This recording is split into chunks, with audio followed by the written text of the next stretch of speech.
designer of Pop It Ups dies for Elizabeth Craft Designs, and today I'll be teaching a tutorial on this. How to assemble Pop It Ups number 1042 from Elizabeth Craft Designs. This is the Sleigh gift card holder pop-up die. Now Pop It Ups dies can be cut into any size card anywhere along the fold, and I'm going to start with the die that is the gift card holder itself. And to help me decide where I want it, I can take the sleigh die and just look. Those two posts that come down should line up with the two little posts on the sleigh. That can help me kind of slide my die to where I would like that sleigh to end up. A removable tape is a great idea just to make sure the die doesn't slide. And you can see the little alignment nubs and how they are lined up directly over the fold of the card. And from there, it's just a matter of using the proper sandwich for whatever die cutting machine that you like to use. The wafer thin dies will fit in many of your major die cutting machines, and you're just going to roll that through. There is a little slot in the gift card holder part. You can see it right there. And I always just like to flip the cardstock over and make sure that that's cut all the way through before I take the die off, because I could always run it through again. Usually if it didn't cut through, it's probably because the little paper piece that I'm about to pop out, that was still in your die from the last time you cut it. So if you ever find that it doesn't cut through, it's probably you just need to clean the die. Now, although you may be looking at the shape of this and thinking it looks kind of space age and, complicated, it's really not. It's actually just a simple box pop-up. Work the fold in both directions, and then the pop-up's going to want to come forward for you. You can see it there. It's just a simple little box. It's kind of at the top of the little margarita glass, and the bottom of the two little legs is where it's going to connect to the card and become a little box pop-up. Little tuck slots, the little rounded ones, those just stay against the back of the card. Those are for the gift card itself. And then there's another little angled platform on the side. If you fold the card and then just bring that one way and then the other, that will work the folds enough to where you can open the card and just pop it right into the card. That is an optional little platform in case you want to add something else over there. You can always just leave it collapsed in if you don't. So let me show you how you put the gift card in. You slide it behind the little upper tuck slots, and then it's going to go down and go behind the little rounded sections at the bottom.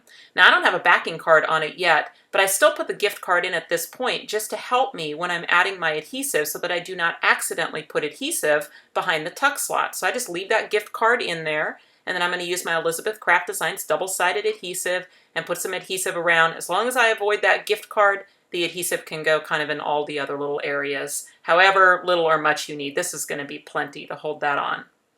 Then what I'm going to do is I'm going to flip that over, and I'm going to add tape now to the other side of the card. It's always a good idea when you're adding a pop-up card inside a backing card to do just one half at a time. So right now I have not removed the liner on the bottom part of the card, just on the top. Line it up in the fold of my card and just wiggle that right against the back wall. And you can see that's the easiest way to get it nice and straight and kind of right down into the fold of the card. Then from here, it's smooth sailing. I'm just going to peel up the liner. Then I'm just going to close the card against that exposed adhesive. And now I've got my backing card on, and you can see how it's going to work. The gift card will slide right out, slide right in.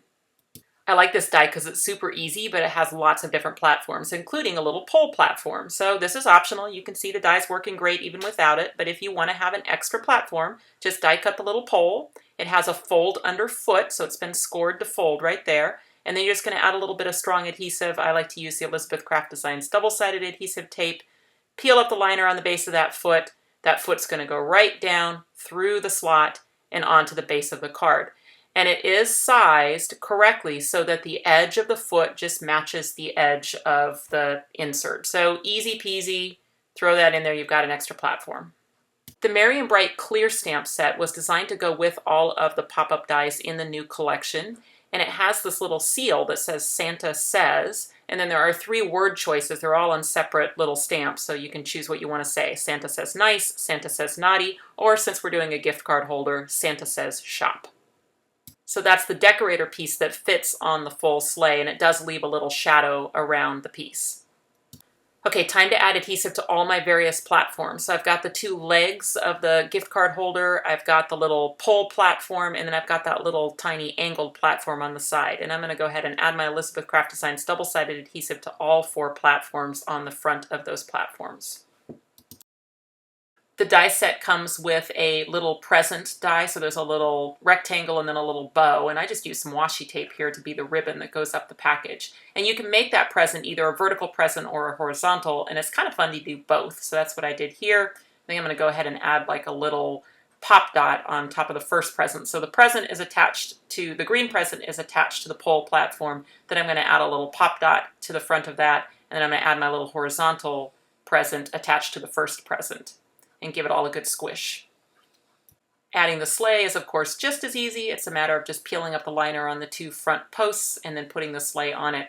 Now while I'm doing this, I might mention, you can see right now how generic this little structure is. If you did not put the sleigh there, but instead you put something entirely different, you can change this into a gift card holder for any occasion.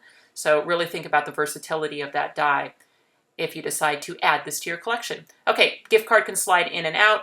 You do not have to have a gift card in this card. It looks great even without it.